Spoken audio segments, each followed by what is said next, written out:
Hi, hello everyone. Welcome again to my channel, The Creative Agile IT. So, as part of today's video, I'm going to share some learnings on how to use the Sprint Burndown chart in a Jira Agile project or Jira Scrum project. How we can utilize it, how we can create it, what is all is required to configure it, and what all it tells us about our team's working. So let us start. So I'm sharing one of the Jira project that I have created for my videos. So I will open this Scrum test, which is of Scrum process that's the one that it is using, and it is of company managed type. So let's just open this one, Scrum test. So in the left navigation, we can see the timeline, backlog, active sprint. So once what we will do is we will click on the backlog. So here we can see that we have 9 issues here. So these are the 9 stories, 9 set of user stories, but no sprint is there. So the very first thing is, in order to generate the sprint burn down, we need an active sprint, the sprint which has been started with the sprint which has been currently used by the team. And we can see it as well if I click on the reports in a new tab, and let's try to click on the burn down chart, and let's see what it does. So basically it is telling like there are no available sprints for this board. So that means, the burn down chart cannot be created. So what we will do is we will first click on the create sprint that we can see on the right side, and we will try to create one sample sprint. And so right now there is no sprint, so we will click on the add dates.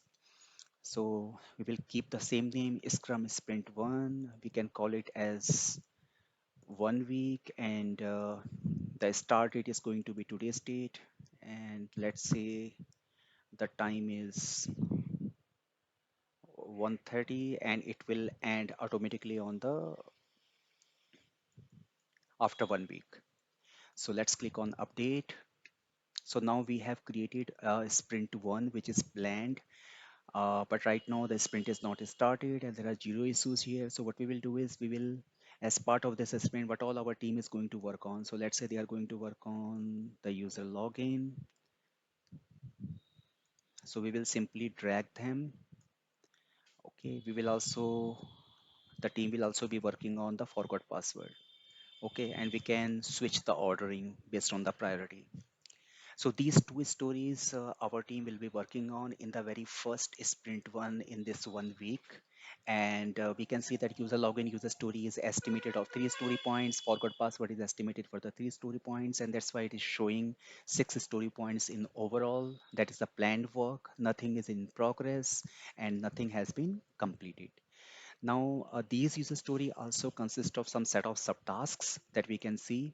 Like this particular user story, it consists of almost like 6 subtasks, and then we also have forgot password consisting of 4 set of subtasks, and these subtasks are also estimated in the hours.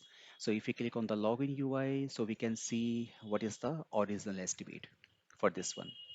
Now, what we will do is, in order to have, let's say our team has done the planning and they look pretty comfortable in based on, that they will be able to complete these 2 user stories along with the necessary done criteria in the 1 week of a sprint. So now what we will have to do is we will have to click on the start sprint.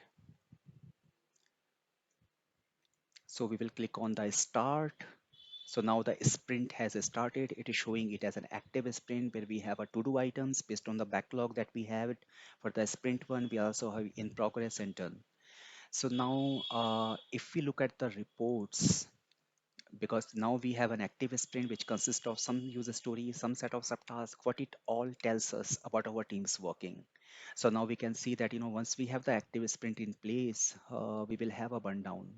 So let's try to see the burndown in terms of issue count. So how many issues or how many user stories we have. So we can see here, like, we have 2 issues that we have already mentioned here, that, we have the 2 user stories.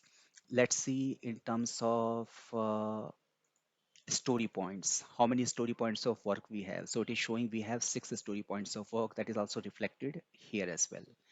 Other thing that we can look at is how much work is remaining. So here we can see that it is showing 48 hours of work is remaining.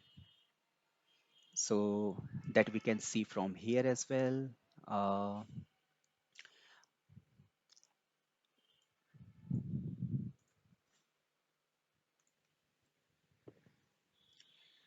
so remaining time estimate it is showing us here, that is 1 week and 7 hours. So let's see whether it is showing it correctly or not. So what we can do for that is we can click on the list view in a new tab.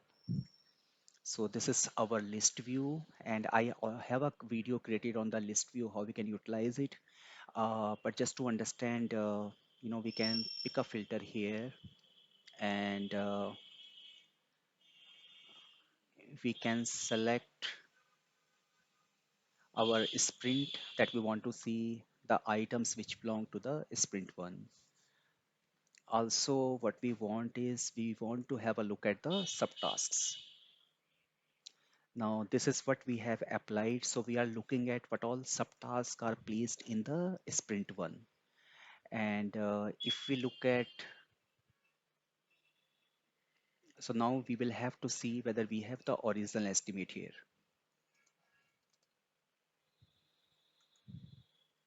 Okay. So now we have placed the original estimate and we can drag it as well. So let's say we have placed it here. We can also bring it close to here. Okay. So now we can see what is the original estimate for each of the tasks, right? We can drag it further, right? So if we do a count like 6 and 4 is 10 and 3 13, 4 17, 20, 23, then we have 29, 35, 41, 45. So this comes to 45, and we can see it is showing 1 week and 7 hours, right? So matching to what this number is bringing, we can,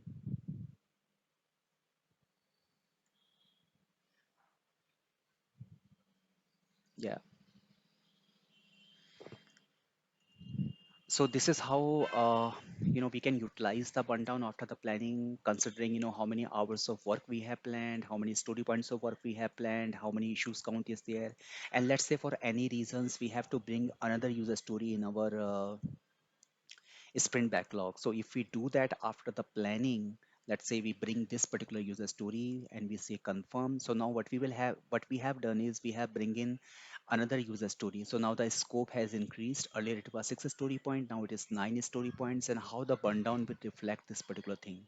So we can simply click on the refresh for the burndown. So how the burndown checks the variation. So if you look at the issue count, so now it is showing us a 3, and this is how it is showing us the variation. So earlier it was 2 story points when we completed our planning, but for any reasons we have to bring in another user story because of the change in the priority, because of the product manager mentions that, or maybe the teams wanted to pull another user story after the planning. So this is how it is showing.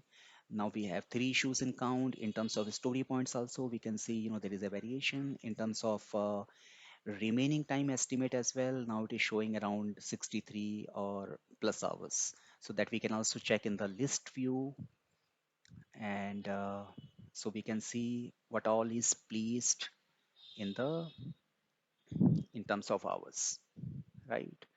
So this was kind of a brief, and on a daily basis or whenever the team feels that they want to understand how well they are progressing towards the sprint goal or the sprint objectives, they can utilize this burndown chart. So this burndown is not only for the tracking, it also helps us how well we have planned. We can look at the total committed work by the team in terms of story points, total committed work by the team in terms of hours, if the subtasks are estimated in hours, also in terms of issues count. So this gives us a very good idea about what all team has planned for, what they are trying to achieve, and on a daily basis they can also do the tracking. And this number also gives us a very good idea about how many story points of work is planned, how many story points of work is in progress, and how many story points of work has been completed by team. So let's say for this user login story, if I make it as in progress, and if I do a refresh, then here it shows us. So now we have 6 story point in to do, 3 story points of work which is already in progress, and there is 0 story points of work that has been completed.